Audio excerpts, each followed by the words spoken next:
Eterna vitalidad, la ciencia en tu cuerpo al despertar. Lo que elijas en tu plato encenderá tu bienestar.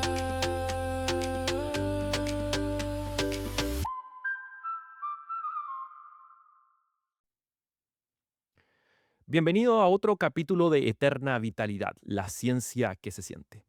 Durante años, el cerebro fue ese órgano silencioso que solo mirábamos cuando algo fallaba, cuando aparecía la pérdida de memoria, un ACV, un temblor, un dolor que no se iba.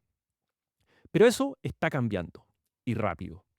Hoy la neurología ya no espera a que los problemas sea evidente.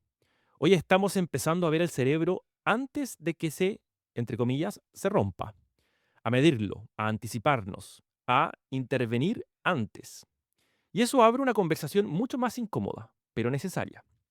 ¿Qué tanto de lo que nos pasa al cerebro podría haberse prevenido? Para entender esta nueva era, donde la ciencia avanza pero el acceso no siempre llega a tiempo, hoy nos acompaña el doctor Carlos Navarrete Maldonado, médico cirujano de la Universidad de Chile y especialista en neurología de adultos, con más de 30 años de experiencia clínica. Ha visto la neurología cambiar desde una medicina reactiva, que llegaba tarde, a una que hoy intenta adelantarse, detectar antes y tomar mejores decisiones para los pacientes. En este episodio no solo vamos a hablar de Alzheimer, ACV, sueño o Parkinson, vamos a hablar de algo mucho más profundo. ¿Qué significa realmente cuidar el cerebro hoy? En un mundo donde sabemos más que nunca, pero aún no llegamos a todos. Porque el futuro de la neurología no solo depende de nuestros tratamientos, depende de cuándo llegamos y para quién llegan.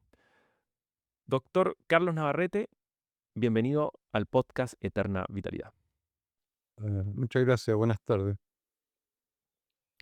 Doctor, primero hablemos un poco del cerebro como tal, porque hay muchas personas que se preocupan del cerebro o comienzan a tener ciertos miedos cuando ya comienzan a tener ciertos indicios de demencia, Alzheimer, o cuando ya están sobre los 60 años uno comienza a preocuparse sobre el cerebro. Pero hoy día la ciencia de cierta manera ha demostrado que nosotros deberíamos estar mirando el cerebro desde mucho antes, ¿lo cierto? Porque es algo que, no sé, nos preocupamos de tener buen físico, del colesterol, de todo eso, pero dejamos un poco siempre de lado el cerebro. ¿Qué es lo que hoy día dice la ciencia que hoy día nosotros deberíamos estar pensando como una educación cerebral, por decirlo, qué cosas deberíamos estar haciendo para mantener un cerebro saludable y poder así tratar de prevenir ciertas enfermedades crónicas cerebrales? Cierto. Lo que usted dice es muy adecuado porque cuando hablamos de cerebro, eh, junto con los avances que usted mencionaba, uno se da cuenta también de que cerebro y mente es lo mismo, ¿ya? Entonces, cuando hablamos de salud cerebral o enfermedad cerebral, tenemos que pensar, hoy en día hablamos de salud mental o salud o enfermedades mentales como sinónimo de cerebrales. Entonces, el cuidado y bueno, antes de eso, quiero decir que dijo algo muy sabio, porque cuando yo empecé en la neurología, llegábamos muy tarde, nosotros éramos médicos diagnosticadores, o sea, hacíamos Mm, puros diagnósticos y nos jactábamos de eso, porque los otros colegas no lo podían hacer, entonces nosotros examinábamos a un paciente, decíamos, tiene un accidente vascular o un accidente cerebrovascular del lado derecho del cerebro, qué sé yo, por esto otro, y entonces la gente y los colegas nos creían, los pacientes, porque no había forma de mostrar lo contrario y nosotros habíamos estudiado para eso. Bueno, claro, eso cambió rotundamente hace ya más de 20 años, donde empezamos a ver el cerebro. Entonces ya la pregunta para nosotros no era qué tiene el paciente, sino que qué hacer frente a este paciente que tiene una hemorragia cerebral o una trombosis cerebral, qué hacer, cómo manejarlo. Y nuevamente, también desde hace 20 años, eh, se vino a demostrar científicamente formas correctas de estilos de vida, estilos de alimentación, estilos de hábitos que eran necesarios para prevenir justamente. ese tipo de enfermedades. O sea, lo que usted dijo, estos tres eh, momentos de la historia de la neurología, a mí me ha tocado vivirlo, ¿ya? Ha sido un privilegio para uno. Entonces, hoy en día sabemos que debemos preocuparnos de la salud, como dijo usted, física y mental y cerebral desde la niñez. Es decir, Desde la niñez. desde la niñez, cuando nosotros éramos más jóvenes, enseñábamos a nuestros hijos, los obligábamos a comer, los llevábamos no sé si se pueden decir marcas, pero los llevábamos Sí, era nomás, a un negocio de hamburguesas y comían papas alimentos fritas, procesados. qué sé yo, y una serie de alimentos que lo único que hacían era aumentar la grasa corporal, ¿ya? Y tener un estilo de vida más bien sedentario, porque siendo joven o niña o niño, gordito, gordita, tampoco practica mucho deporte. Entonces, el cuidado empieza ahí, ¿ya? Es ahí donde empieza uno a ahorrar en salud para el futuro, como quien ahorra Mm. en una cuenta del banco. Y entonces, ese estilo de vida, en cuanto a una alimentación balanceada, sin exceso de grasa, azúcares o alimentos demasiado procesados, como decía usted, un estilo de vida de ejercicio. Cuando yo digo ejercicio, no estoy hablando de ir a jugar tenis o fútbol, O sino que, hacer la maratón de Santiago, que fue hace poquito claro, que eso claro. es maravilloso verlo como cuando yo era joven había una maratón así y no iba nadie. Iban puros atletas que pasaban corriendo. Pero Mm. ver a todo el mundo en la calle, gente de todas las edades, corriendo, porque tampoco se trata de ganar la maratón, sino que de sumarse a una actividad social, pública que hace bien para el estado físico, para el alma, ¿ya? Entonces, eh, simplemente hay estudios científicos que muestran que el caminar mucho, o al menos media hora diaria, ni siquiera correr, caminar es un ahorro para la salud cerebral hacia el futuro, ¿ya? Y Disminuye la posibilidad eso de, perdón, cuando dice ahorro en la salud cerebral, se refiere, por ejemplo, a prevenir demencia, a prevenir Alzheimer. exactamente, exactamente. Los estudios científicos muestran que la probabilidad de tener un accidente vascular en la adultez o en el adulto mayor es mucho menor si una persona está acostumbrada a hacer ejercicio, ¿ya? Mm. Eh, es mucho menor la probabilidad de tener demencia, sea de Alzheimer o de otro tipo, si esa persona ha hecho ejercicio, tiene muchos grupos sociales, no necesariamente amistades, sino que comparte con grupos, ya sea, no sé, pues la iglesia, a los que les gusta ir a la iglesia, o en el ámbito del barrio, ¿ya? O en diferentes grupos que se juntan porque tienen gustos parecidos, ¿ya? Hobbies similares. Yo, por ejemplo, a mí me gusta mirar pájaros, entonces obviamente hay un montón de tontos como yo que les gusta mirar pájaros y uno se junta y va y sale y todas esas actividades sociales protegen, ¿ya? Para poder tener una mejor salud mental y O sea, protegen de la posibilidad de Alzheimer. no es solamente el ejercicio, sino que también es tener tener una vida social Rica, claro, relativamente muy sana. exacto, numerosa. En tercer lugar, podemos poner, y no menos importante, ¿no es cierto?, la actividad mental, por ejemplo, algo como lo que estamos, tan simple como lo que estamos haciendo ahora de conversar, pero leer, ¿ya? Afortunadamente, todos mis hijos salieron buenos para leer y no se lo llevan metido tanto en juegos, en la televisión o en el computador, cosas digitales, que Mm. también pueden ser leer cosas digitales, pero leer, transformar una lectura, una historia, un párrafo en un constructo mental, ¿ya? De imaginarse lo que uno está leyendo, pero imaginárselo como viéndolo, como proyectándolo, como cada persona se lo imagina distinto y eso es maravilloso porque después podemos conversar sobre lo que leímos, ¿ya? ¿Cómo te gustó este libro? ¿Cómo? la lectura, el estudiar, el mismo colegio, cuando en el colegio le hacen leer libros, espero que hoy en día los libros que se exijan leer sean más entretenidos, porque en mi época eran refomes, pues había que leer, qué sé yo, no sé, pues, Fuente Ovejuna, me acuerdo, el mío Cid. No creo que esté Sí, leyendo po. esas cosas hoy en día, pero eran una lata. No, a mí me pasó exactamente lo mismo. Yo le tomé fobia a los libros porque me hacían leer, no sé, por mí así, Quijote de la Mancha, Claro, cosas que ¿no? eran Pues súper aburridas. y uno de repente, o sea, a esa edad puede leer. Ahora hay muchos libros que le llaman libros para la juventud, la adolescencia, qué sé yo, que son extraordinarios. Cómo no existían estas cosas antes. El mismo Harry Potter, no sé, por El Señor de los Mm, Anillos, o sea, son cosas, claro, son cosas mediáticas, pero son libros, o sea, claro, están ahí y uno los puede tomar y leer, releer.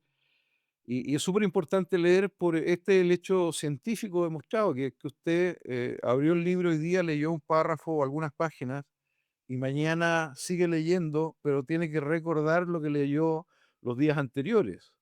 Y ese claro, ejercicio de recordar lo que leyó los días anteriores es lo fundamental para poder mantener la memoria, ¿ya? Para evitar que se vayan muriendo ciertas neuronas, porque en la demencia y en las enfermedades que usted nombraba, como el Parkinson, es, el hecho fundamental ahí es que las neuronas se mueren, se llama degeneran, son enfermedades degenerativas.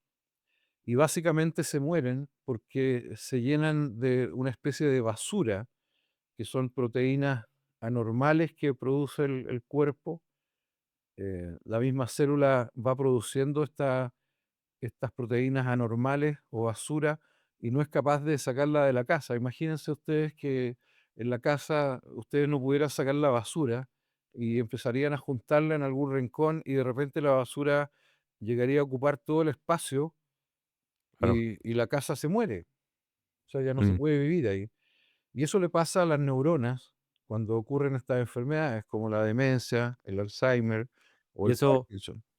y eso es lo que yo, antes de estar con este podcast, leí que los primeros indicios del Alzheimer ocurren 30 años antes de que comiencen los primeros síntomas, porque al final es que está Exacto, acumulando la basura exacto. en esa casa de manera hasta que de repente comienzan a llegar los síntomas. Entonces, claro, por eso que, como usted bien dijo, llegamos tarde para tratar estas enfermedades porque ya ha ocurrido un daño importante. Hay que Mm, considerar en general, esta cifra no es para todas las enfermedades, pero para que se manifieste una enfermedad degenerativa, como el Alzheimer, como el Parkinson, como la ELA, se debe, para que se manifieste, la persona se dé cuenta o los demás se den cuenta, tiene que perderse más del 60% de las neuronas funcionales. harto. Y eso significa de que estamos llegando 60% tarde a tratar el cerebro, ¿ya? Significa también que el cerebro tiene una gran capacidad de reserva funcional, ¿ya? O sea, el cerebro empieza a manifestar enfermedad cuando ya se han destruido el 60 o el 70% de las neuronas, ¿ya? Harto. Entonces, entonces imagínense, cuando ya da síntomas la enfermedad, como el Alzheimer, como el Parkinson, uno llegó muy tarde, muchos años Mm, tarde. Entonces, por eso, no sabiendo una persona eh, que es pequeña, un ser humano chico, adolescente, cómo va a ser su vida a los 50, a los 60, a los 70, si llega, tiene que poner las chances a su favor. Y poner las chances a su favor significa tener una vida sana, con alimentación sana. Hablamos de la alimentación, ejercicio, hablamos del ejercicio, redes sociales, hablamos de eso, hablamos de la lectura, ¿ya? El leer mm, constantemente. Cuando una persona leía y ya como deja de leer, aunque siga pareciendo normal, ese cambio de hábito de que dejó de leer, ¿por qué dejó de leer? O sea, quiere decir que algo está pasando, ¿no es cierto? sí. Y uno ¿Y pregunta a la veces, neurona se regenera? no, lamentablemente las neuronas, hay ciertos estudios muy específicos donde se ha podido transformar células madres en neuronas, pero eso está muy en pañales, pero la neurona que se muere no se recupera. La neurona es una célula, pero no es una célula que se pueda reproducir, porque está demasiado especializada.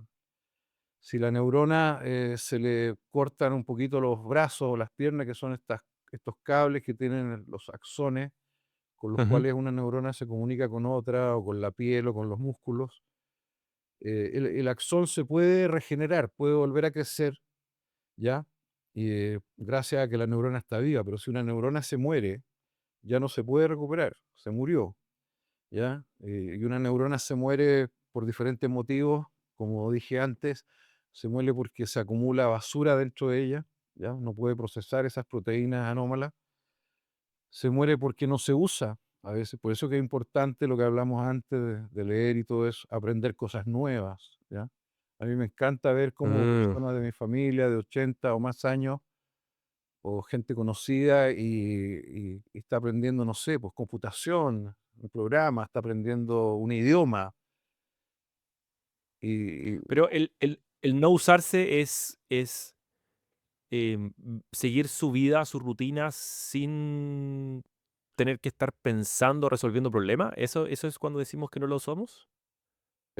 cuando se dice normalmente que el ser humano usa el 10% de su cerebro. No sé si has escuchado eso, puede ser más Sí, sí, lo he una escuchado. frase cliché que yo no creo que sea así, pero bueno, pero se dice eso. Pero a lo que me refiero específicamente es que es eso. Si uno no esfuerza la mente, la memoria, no hace ejercicios de recordar, no hace ejercicios Mm. de creatividad, las neuronas que están encargadas de ese tema se van muriendo. ¿Ya? A eso se refiere. Ah, perfecto. Normalmente, desde que uno nace hasta que muere, las neuronas siempre se van muriendo. Pero ya dije antes que la reserva funcional del cerebro era muy grande, entonces se pueden morir, y esta cifra es dura, está en los libros, hasta el 80% de ciertas neuronas y la función se conserva, ¿ya? Ya. O sea, la reserva funcional del cerebro es muy importante, así que no hay que tenerle miedo tampoco a que se mueran las neuronas. Pero si las neuronas se mueren en demasía, más de lo que debiera, según la vida normal de un individuo, por supuesto que se generan enfermedades. Y una de las causas de que se mueran las neuronas es cuando no se usa, cuando la neurona, si uno no ejercita la memoria. Hagan ustedes el ejercicio. ¿Cuántos números pueden recordar? Si yo le digo a usted, repita estos tres números, y la persona lo hace, pero después le digo cuatro, después le digo cinco, después le digo seis, y así va a llegar un momento en que ya no va a ser capaz de recordar todos los números que yo le pido que repita. Entonces, Claro. y esa función se va perdiendo con los años. Entonces, si uno trata de mantenerla, indudablemente que dichas neuronas o dichas redes neuronales se van a mantener, ¿ya? Porque van a estar entrenadas, van a estar eh, ejercitadas y van a estar bien nutridas, irrigadas, ¿ya? Ujú. A eso me refiero ¿Y con que neurona que no se usa se muere.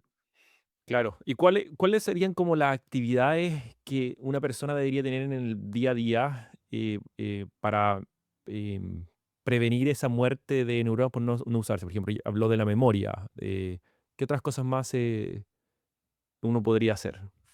Bueno, el fumar está demostrado que es tremendamente nocivo, no solamente produce cáncer, sino que además produce también mayor probabilidad de demencias. Hubo un tiempo en que había unos estudios que decían que los que fumaban tenían menos Alzheimer y menos Parkinson, pero eso se ha demostrado recientemente que no es así, ¿ya? Es Mm, totalmente lo contrario, ¿ya? Eh, Hay un quinto tema que no tocamos ahí eh, que es súper importante también para mantener la salud mental y cerebral, y que es el buen dormir, ¿ya? Se mm, estima que una persona debe dormir mínimo, un adulto, por ejemplo, entre 6 y 7 horas diarias, ¿ya? No necesariamente esas 6 o 7 horas tienen que ser de corrido, pero idealmente es que así sea, porque también está demostrado científicamente porque el dormir poco, dormir mal, tener un sueño que no es reparador, tener apnea del sueño, enfermedades del sueño, genera mayor probabilidad de Alzheimer y de enfermedades degenerativas en general, ¿ya? Porque cuando la persona duerme, el cerebro no es que deje de funcionar, sigue funcionando. De hecho, soñamos, ¿no es cierto?, en ciertas Claro, etapas del sueño que se llaman etapas REM, REM. En esas etapas la persona sueña, o sea, el cerebro sigue funcionando, solamente que funciona a un ritmo más como ralentí del motor del auto, así cuando está en reposo, ¿no es claro, cierto? Entonces, y esa etapa, y se ha demostrado científicamente, hay una doctora que demostró eso, ya que existe un sistema que funciona solamente cuando uno duerme, que es el sistema linfático, que es el sistema linfático del cerebro y que va limpiando esta basura que se acumula, ¿ya? Y eso lo demostró primero en animales, en ratas, y después lo demostró en el ser humano. Son estudios maravillosos que han salido en los últimos años, ¿no? ¿Ya? Donde pues, se puede incluso ver cómo la basura va siendo recogida del cerebro para pasar a la sangre, después ser eliminada en el hígado y por la orina. Entonces, claro, hemos conversado ya sobre varias cosas que nos permiten, que están demostradas, que permiten mantener una buena función cerebral. Ahora, en medicina nada es absoluto, ¿ya? Porque hay personas que han fumado toda la vida y nunca les dio cáncer, pero bueno, o sea, funciona en base a probabilidades, ¿ya? claro, Probablemente no el 100% de los que fuman van a morir de cáncer, pero sin duda muchísimos más van a morir de cáncer que los que no fuman. Acá en el cerebro pasa lo mismo. Yo vuelvo a repetir esta frase que repito con frecuencia. Hay que poner las chances, las probabilidades a favor de uno. Si yo llevo una claro, vida sana, si hago las actividades que corresponden, si leo diariamente, si me alimento bien, si tengo un dormir adecuado, reparador, eh, digamos, pongo las probabilidades a mi favor y es más probable que no me dé demencia, que no me dé claro. Parkinson. Igual A podría mí, darme, pero yo, mi responsabilidad como ser humano, como individuo, una responsabilidad no solamente para mí, sino que para mi familia, para la sociedad, ¿ya? Si yo me enfermo más, si yo tengo demencia, paso a ser una carga para todo el mundo. claro, Que una persona tenga Alzheimer no es malo solamente para la persona, que entre paréntesis no se da cuenta que tiene Alzheimer, sino que para la familia es un drama.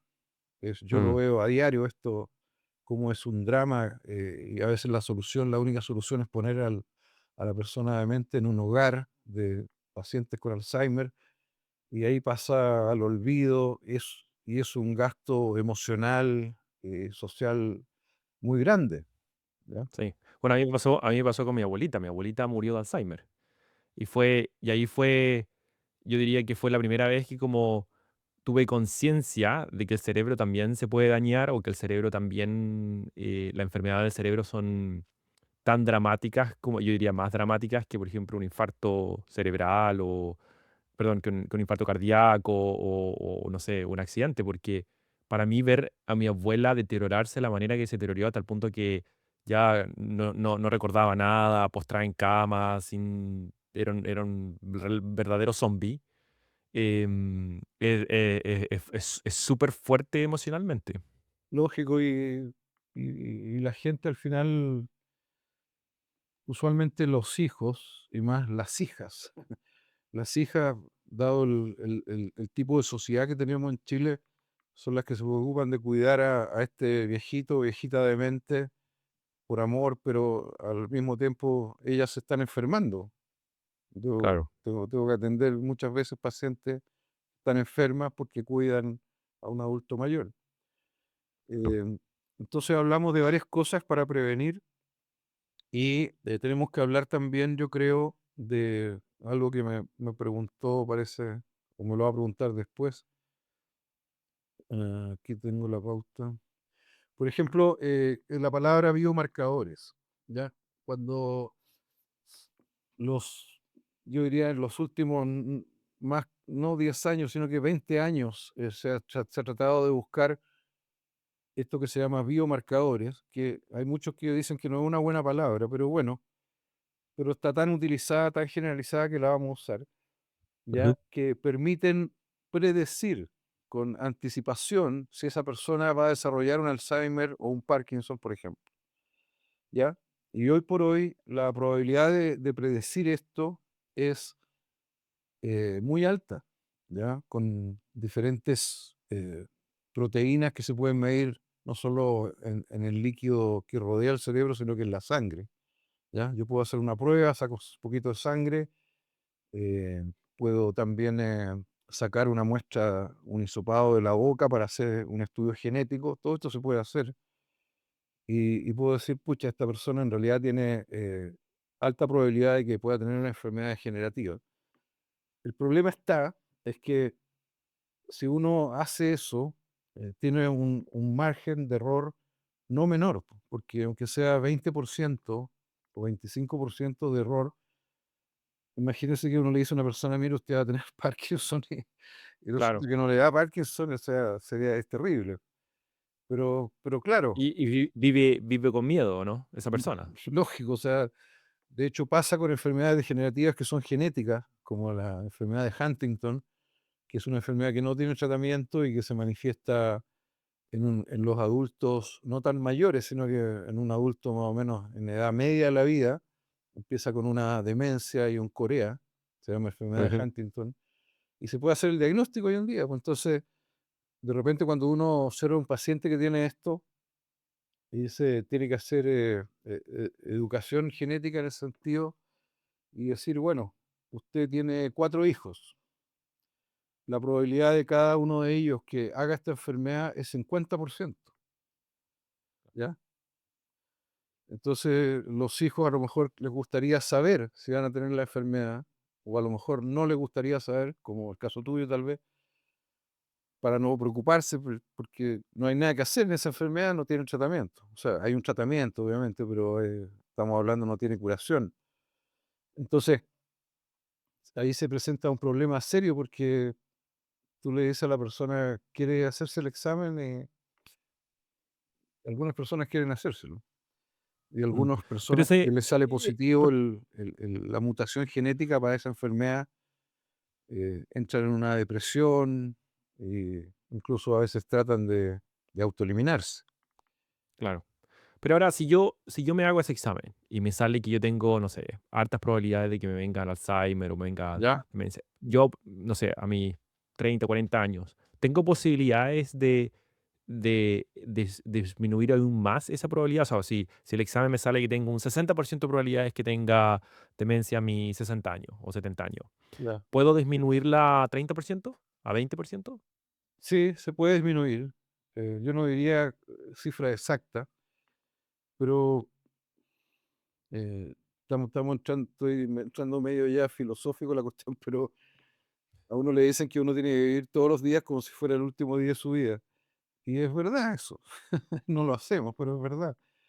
Veo, Acá también, o sea, yo podría decir, mire, si usted tiene, en realidad usted tiene muy alta la proteína, lo que se mide son dos proteínas en general, que son el beta amiloide, ¿ya? O ujú, amiloide, y la proteína tau, que son proteínas que se acumulan en las neuronas y hacen que la neurona se muera. Entonces se puede medir y si está alta, yo podría decir, bueno, tiene chance usted, porque tiene altas estas proteínas en la sangre, de tener Alzheimer, tiene, no sé, un 70% de probabilidad. Y si usted tiene una vida sana, activa, qué sé yo, la probabilidad baja. No podemos decir a cuánto baja, ¿ya? claro. Pero si a uno le Pero se dice, puede ver. Y esto, "Oh, y esto es desde mi punto de curiosidad nomás, no estoy, no, pero pero está se bien". puede ver, por ejemplo, si yo me tomo el examen hoy día y, no sé, las proteínas me salen altas, después me la tomo al año siguiente o 2 años después, y después pues, se ve una baja o siempre se va a ver el mismo nivel de esas proteínas. No, varía el nivel.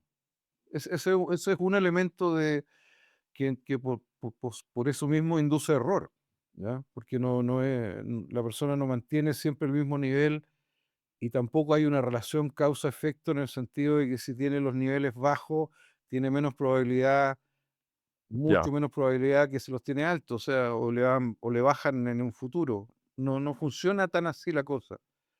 Pero lo que yo le digo a los pacientes es que si a usted le sale, porque hay gente que le exige a uno que le pida estos exámenes, eh, eh, y uno, bueno, se los pide, pero, o sea, si usted tiene, como dijiste antes, 80% probabilidad que te dé Alzheimer, y yo te digo, mire, usted va a tomar esta pastillita y va a tener una probabilidad no de 80, sino que le va a bajar a 50.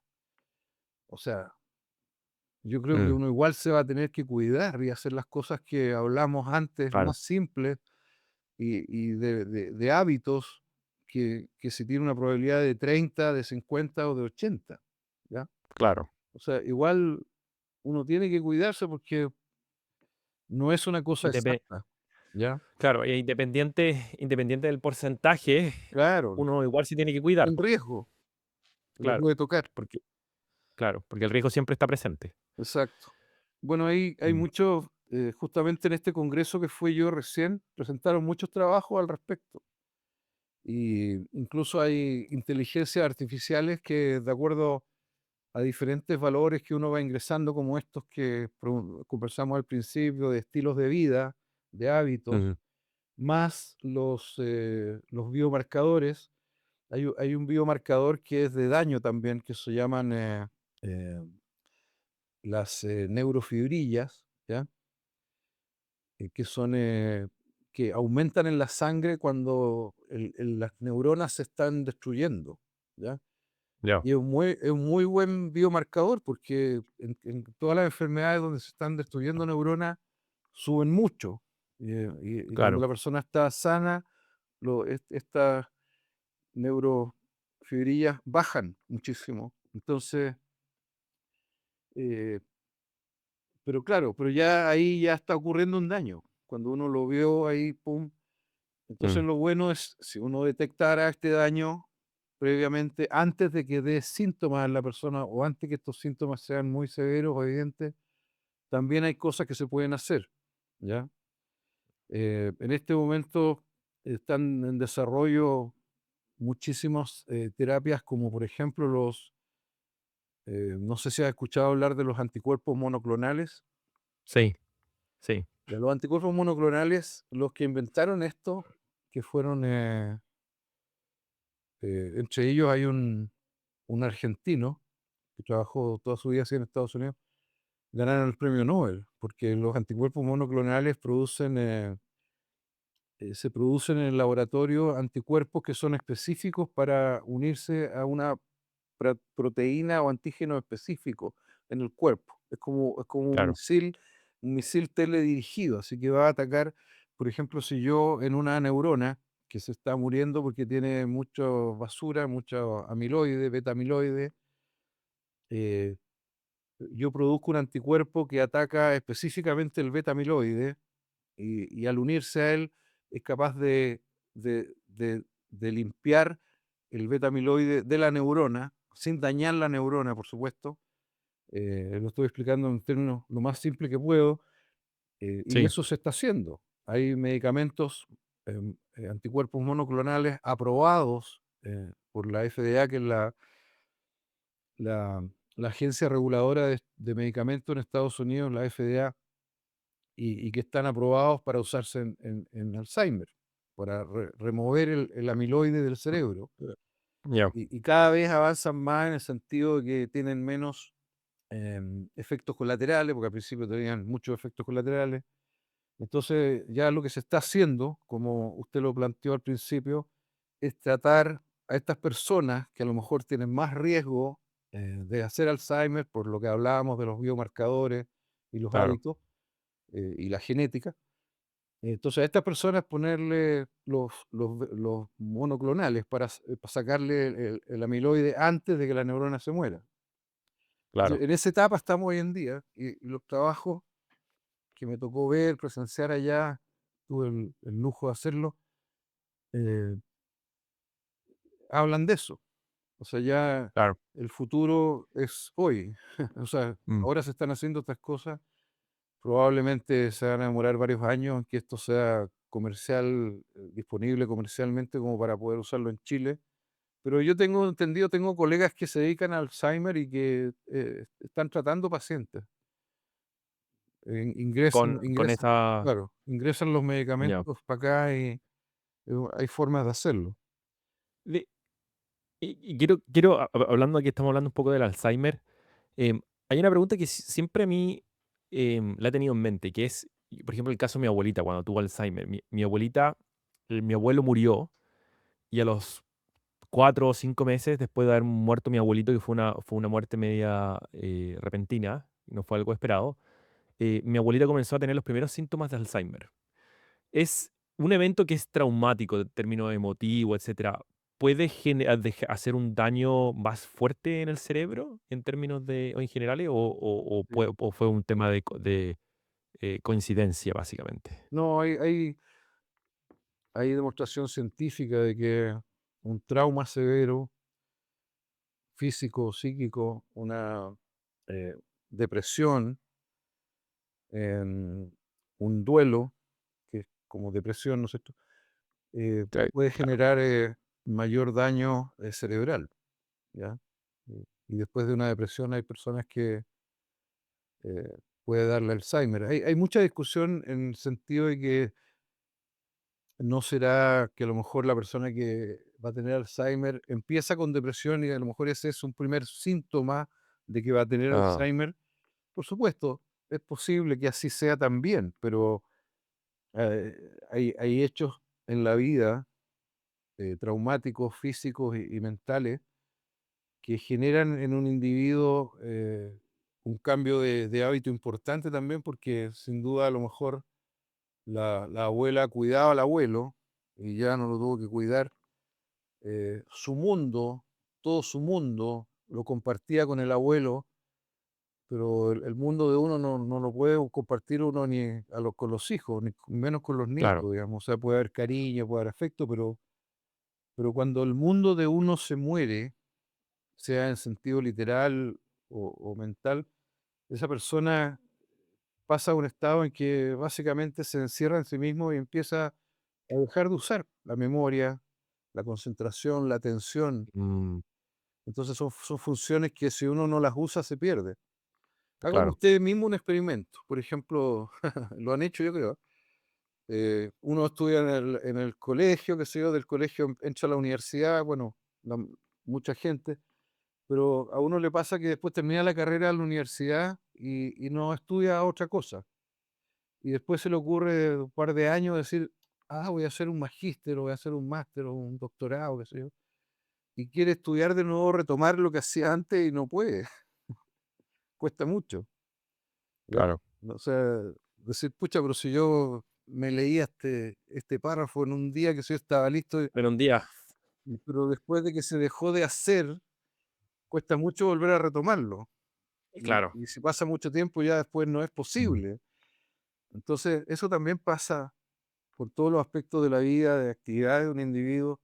Así que es muy probable que la abuelita, ante este hecho traumático que provoca depresión y que provoca cambios de hábitos, caiga en una demencia. cada una demencia. Mm. Pero quiero volver un poco a lo que hablamos antes, porque ahí usted habla de el ejercicio, tener un poco el ejercicio del cerebro. Yo me acuerdo que, no me acuerdo quién me comentó esto, pero me dio una analogía de que el cerebro de cierta manera actúa como un músculo, no es un músculo, pero en el sentido de que si yo lo trabajo, lo ejercito, lo hago, es un músculo saludable.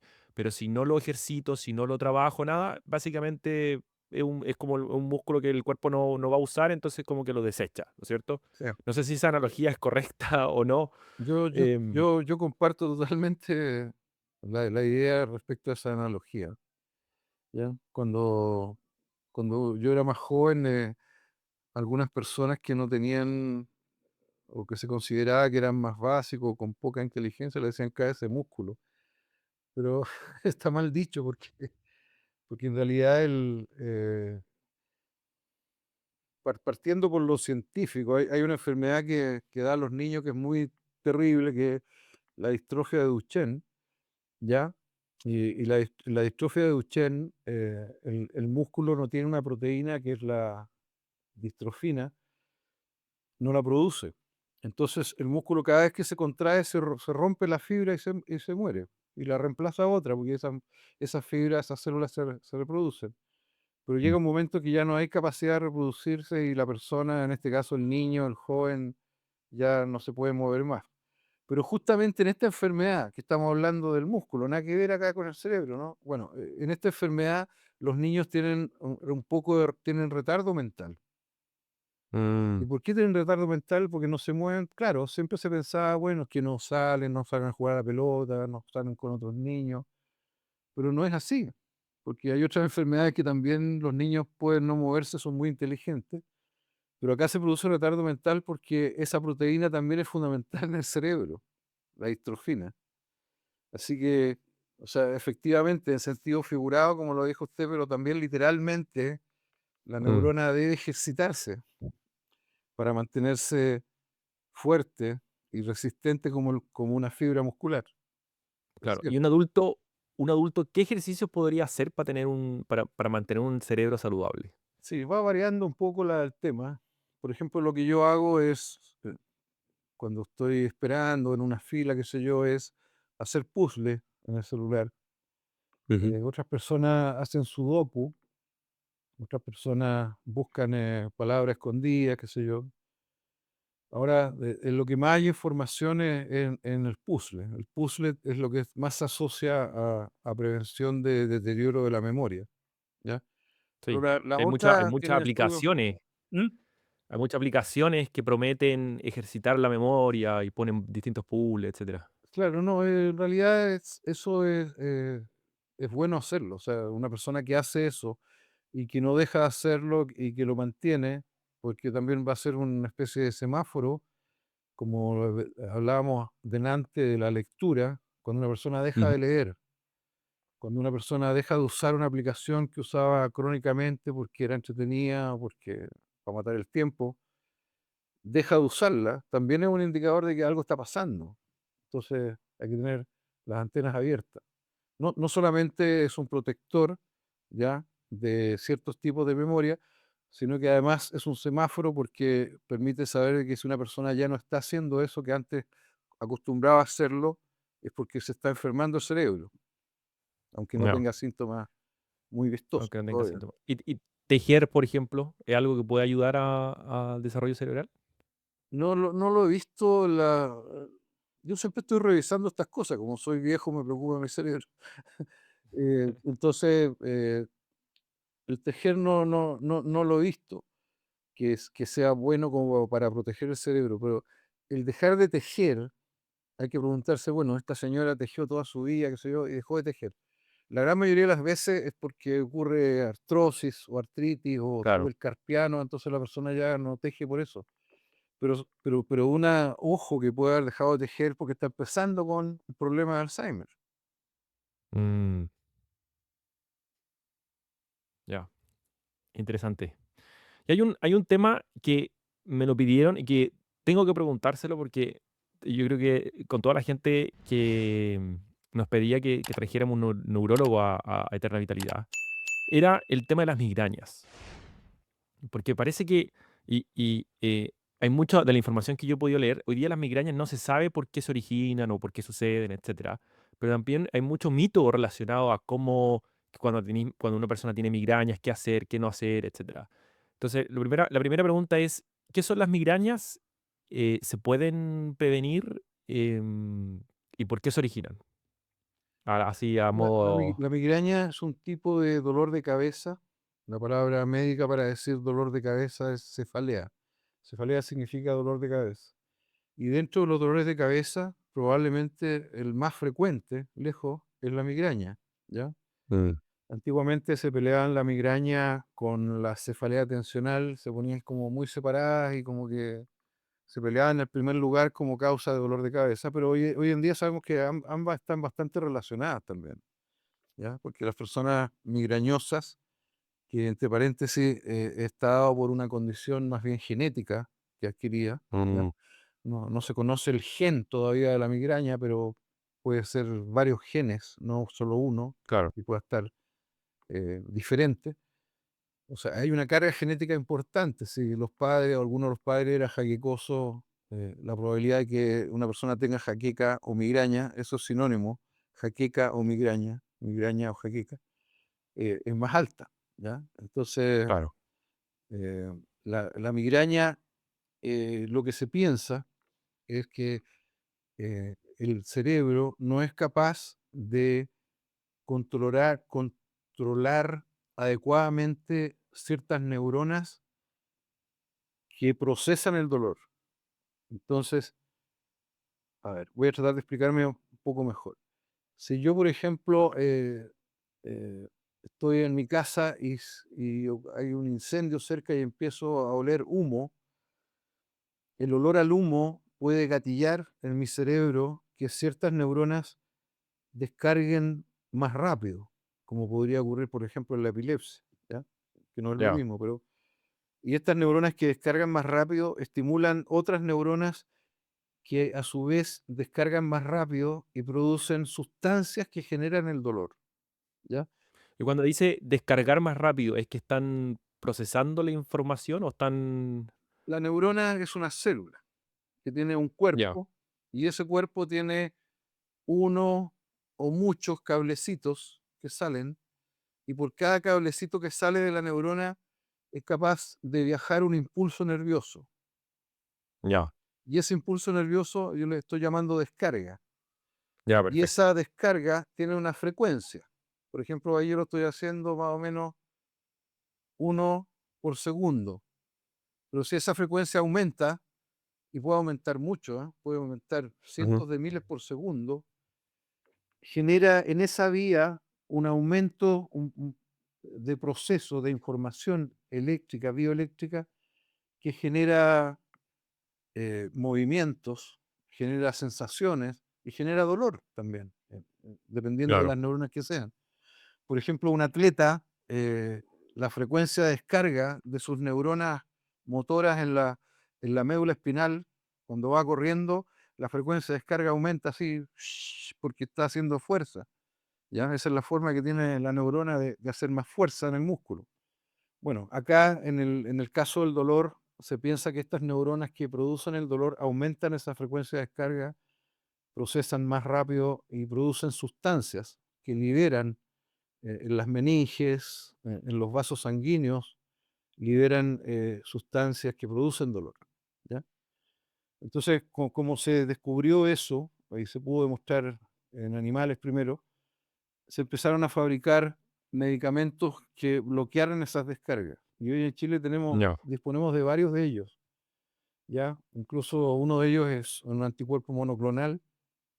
Entonces, estamos en condiciones de poder tratar mucho mejor a los pacientes que sufren migraña que antes los tratamientos habituales no les funcionaban. Y cada día, cada año, había que se descubren más y son más aprobados por la FDA o por el Instituto de Salud Pública de acá, ¿ya? Entonces, bueno, esta migraña que constituye, dependiendo de la estadística que usemos, la principal causa de ausencia laboral en el mundo, y que los gastos que Ah, genera mira, como enfermedad son no tenía idea. billonarios, ¿sí? Eh, lo cual llama la atención, porque uno cuando evalúa pacientes que tienen migraña, son como súper responsables y pueden estarse muriendo de dolor de cabeza, pero igual van al trabajo. Pero Mm, bueno, o sea, llega un momento en que por la migraña no pueden trabajar nomás, pues, o sea, porque no solamente está el dolor, hay toda una sensación física de malestar, puede haber sí, po, náuseas, mareos, mareo. eh, De hecho, de falta hecho de un miembro del concentración. equipo de nosotros, una persona del equipo de nosotros tuvo migraña con vómito, mareo. O sea, tiene, porque no se puede sanar, puede volver a tener. Puede tener, volver a tener. Pero ¿qué cosas qué cosas la gatilla? O sea, o qué cosas se pueden hacer para Sí. evitar que se gatille nuevamente? Hay personas que saben, conocen sus propios gatillos. Por ejemplo, hay personas que si duermen mucho, ese día les va a dar jaqueca. O personas que si comen queso o toman vino, le da dolor de cabeza de tipo jaqueca o migraña. Entonces tratan de evitarlo. El problema Mm, está en que no siempre se puede evitar, porque uno de los gatillantes más frecuentes es el estrés. mm, Y hoy en día vivimos con estrés, y no un estrés sano, porque el estrés sano es necesario para arrancar en caso de peligro, sino que un estrés mantenido crónico. que no se justifica ese estrés para lo que uno está haciendo o está viviendo.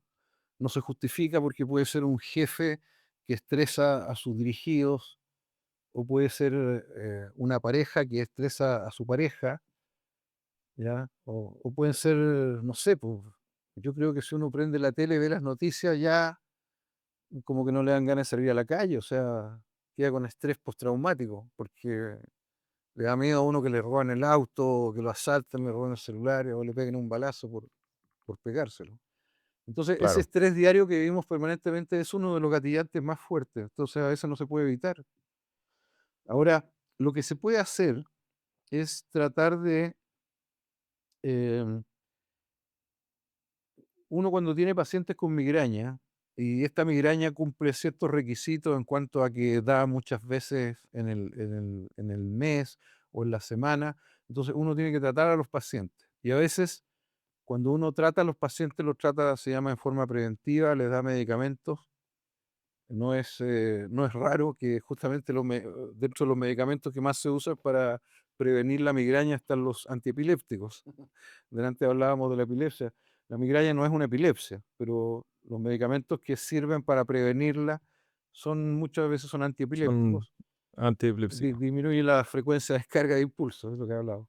Entonces, cuando una persona está en tratamiento y llega a la consulta a control y le dice a uno, pucha, sabe doctor, gracias porque su tratamiento me ha hecho bien, no he tenido migrañas, a veces uno queda recontento con eso, se siente la muerte, ¿sí? Pero a veces muchos de los medicamentos que usamos también actúan como placebo, ¿ya? Pero Claro. eso no es un pecado. Pienso yo que una paciente se mejore si está con un placebo porque se mejoró, que es lo importante, lo que uno quería conseguir. Entonces, a veces esas personas que saben que tienen gatillantes, como por ejemplo un chocolate, comer chocolate le produce migraña, uno le dice, mire, ¿sabe? Ahora que está bien, ¿por qué no empieza y se come un pedacito chico nomás? Y vea si realmente eso le hace en la cabeza. Son cosas que uno se permite en esas circunstancias cuando el paciente está bien. Y Claro. después al otro día le dice, ya, ¿y cómo hacer un pedazo más grande? Hasta que al final se lo come entero el chocolate y no le dolió la cabeza. Entonces Ya. ahí uno usa una palabra que se supone que es científica, pero a algunos científicos no les gusta, que es desensibilizar. ¿Ya? En esto de la migraña, el éxito para el paciente y para su tratante, para el médico, es que esa persona se desensibilice de los gatillantes conocidos o no conocidos que pueda tener su migraña, ¿ya? Ese es un gran Mm, gol. Yo diría que ese es el 90% del target de todo paciente y terapeuta de migraña de conseguir, ¿ya? Que la ya. persona se desensibilice, como si alguna persona se tratara alguna vez de una alergia. Por ejemplo, imagínate que tú tienes alergia, no sé, pues, a las arañas, y de repente, Dios no quiera, pero te pican muchas arañas y te da, no sé, pues, te da una alergia tremenda, como no sé, por la martita la rechea, parece que la picó una avispa, ¿no? Le dio alergia. Ya, entonces, se puede uno vacunar, así, entre comillas, una persona para que deje de ser alérgica a algo. Bueno, acá en la Mm, migraña, tratando de hacer una analogía similar a la que hicimos antes, uno puede desensibilizar a la persona para que ya cuando esté incluso con estrés mantenido no le duela la cabeza. ¿Ya? Como, probar la como que cabeza. enfrenta el gatillante, lo supera, como quien supera una valla. Eso. Ya. Qué bueno. Yo no tenía idea de eso. Yo pensaba que era más como, no sabía que habían pequeños como triggers o cosas que podían gatillar Sí. la migraña y que uno podría trabajar en eso. Bastante interesante. Doctor, hablamos de que para mantener un cerebro sano, ¿no es cierto? O poder así evitar ciertas enfermedades crónicas como el Alzheimer, la demencia, etcétera, necesitábamos hacer ejercicio, necesitábamos dormir, necesitábamos tener una vida social activa, necesitábamos de cierta manera ejercitar el cerebro, ¿no es cierto? Y también hablamos de la alimentación, de no consumir alimentos procesados. Pero hoy en día en las redes sociales hay un sinfín de de información sobre ciertos alimentos que pueden ayudar al cerebro. Me gustaría conocer su opinión como, como neurólogo, si usted conoce o no conoce alguna evidencia, por ejemplo, el omega 3. ¿Qué tan importante es el omega 3, por ejemplo, para el cerebro? Es importante porque el omega 3 es una lipoproteína, un ácido graso, que está en las envolturas de las neuronas y de los axones, de los cablecitos de las neuronas. Y esta sustancia, por lo tanto, es necesaria para mantener la integridad vital de la neurona, ¿ya? Ahora, los trabajos científicos no hay muchos, la verdad es que la gran mayoría fracasan en demostrar esto, primero que nada porque es muy difícil demostrarlo, o sea, ¿cómo podemos medir esto? O sea, uno podría decir, bueno, es fácil medirlo, a algunas personas, a las que están acá, les vamos a dar omega 3, a las que están acá no le vamos a dar, y después de, no sé, pues después de unos años o de un año, vamos a ver cómo está la memoria en ellas y vamos a comparar Uy, quiénes tienen mejor memoria.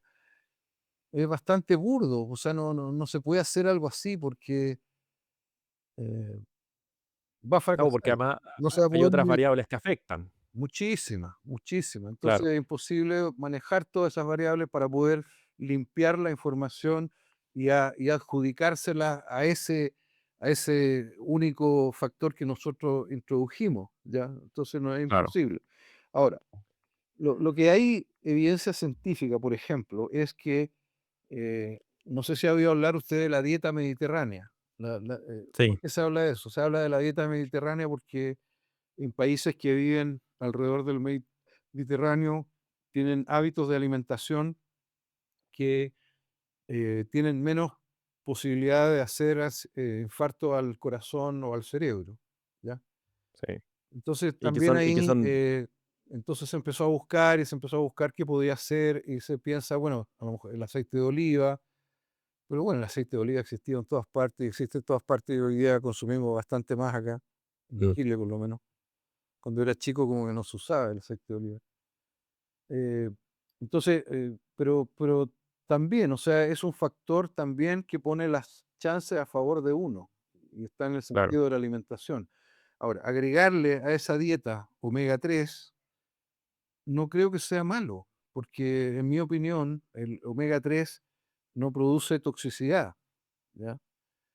Eh, Podría ser un placebo, ¿ya? ya. Yo creo que, sinceramente, los más interesados en que se consuma omega 3 son los que fabrican omega 3 Son los y que los que lo fabrican el, venden. claro, Obviamente, bueno, es natural que sea así, pero sí. cuando a mí me pregunta un paciente, oye, doctor, quiero tomar esto, tómelo, o sea, fantástico, o sea, si puede comprarlo, puede tomarlo, tómelo. Mm. Sí, Melena de león, Melena de León. No, no, lo desconozco. No ya. sé. Y el ginkgo Biloba. biloba. Ya, bueno, eso también viene por lo mismo, porque en ciertas áreas del sudeste y de Asia, el consumo de ginkgo biloba era muy masivo, o sigue siéndolo, y se dieron cuenta que había poblaciones allá que consumían mucho esto y vivían más y mejor, o sea, eran más longevos y tenían menos demencia. Entonces se interpretó y se buscó y se piensa que la ginkgo biloba podría tener ese efecto eh, como droga de juventud y usarlo. Eso lo he leído más yo y hay información contradictoria, diría yo. Pero Ya, nuevamente puedo decir que no produce daño, ¿ya? No tiene una toxicidad, entonces yo lo he tomado. De repente lo tomo por meses cuando lo compro en Estados Unidos porque son más baratos, pero de repente ya se me olvida tomar lo que sé yo, no tengo una continuidad, pero yo cuando los pacientes me preguntan les digo que sí, ya. que lo toman. Perfecto. Lo otro es la Doctor, vitamina E. La vitamina E es una vitamina que afortunadamente tampoco produce exceso de toxicidad y por lo tanto a los pacientes que me preguntan les digo sí, de hecho hay preparados que vienen con vitamina E, ginkgo biloba, omega 3, así con mezclados. ¿ya? Pero hay que tener cuidado. Siempre pregúntenle a su médico, ¿ya? Su Claro, médico que le diga, lo autoriza, sí, tómelo. ¿Por qué? Porque antiguamente también había una cuestión de minerales para los pacientes con Alzheimer, o sea, para que no diera Alzheimer y que traía, entre otros minerales, traía zinc, ¿ya?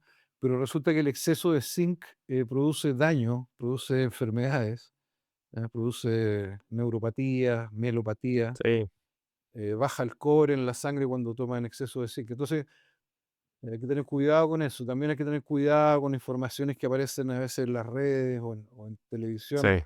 de que, pucha, no use esta pasta dental porque esta pasta dental no sé qué flúor tiene que hace daño a las neuronas. Yo creo que cuando uno tiene información, y hoy en día la información la tiene ahí, la tiene frente a usted, ahí está el celular, entra a ChatGPT, se llama, y ahí está. Pucha, me hace bien para el cerebro esto, entonces ahí le va a decir sí, no, pero siempre chequear con algún terapeuta, algún médico de confianza de usted antes de tomar una sustancia o un medicamento. Sí. Buena recomendación, porque además, no porque tengas estudios científicos, quiere decir que los estudios científicos también están bien hechos, Sí, no, que era un poco lo que decía usted. yo tengo varios condoros que se han mandado al ChatGPT y los tengo ahí porque cuando le hago clase a los becados, a los fellows, les digo, o sea, porque yo por el WhatsApp les mando preguntas a veces, ¿ah? Entonces siempre contestan los mismos, hay gallos que no contestan nunca. Pero yo me doy cuenta de que se meten a ChatGPT y ahí contestan. Claro. Entonces, yo por eso tengo esos condoros de ChatGPT que son bastante colosales, diría yo. Sí, no, sí, la AI está para generar, no está para verificar si la información es correcta o no. Así que genera nomás. Y ahí se manda todos los errores posibles. Doctor, ha sido un placer tenerlo hoy día en episodios sobre Eterna Vitalidad. Realmente nos entrega información de primera mano.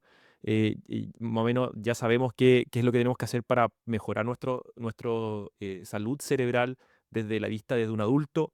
Ejercicio, sueño, tener mejor actividad social, ejercitar el cerebro con puzzles, cosas de memoria, tener cosas activadas, nos va a ayudar a prevenir ciertas enfermedades degenerativas del cerebro. Así que le doy las gracias y para los siguientes capítulos vamos a seguir hablando, vienen más entrevistados de alto nivel, viene un doctor bien conocido en Estados Unidos que habla sobre cómo la nutrición afecta la salud. Ha escrito ya 3, 4 libros al respecto y es muy reconocido en Estados Unidos, así que ya les vamos a contar de qué se trata.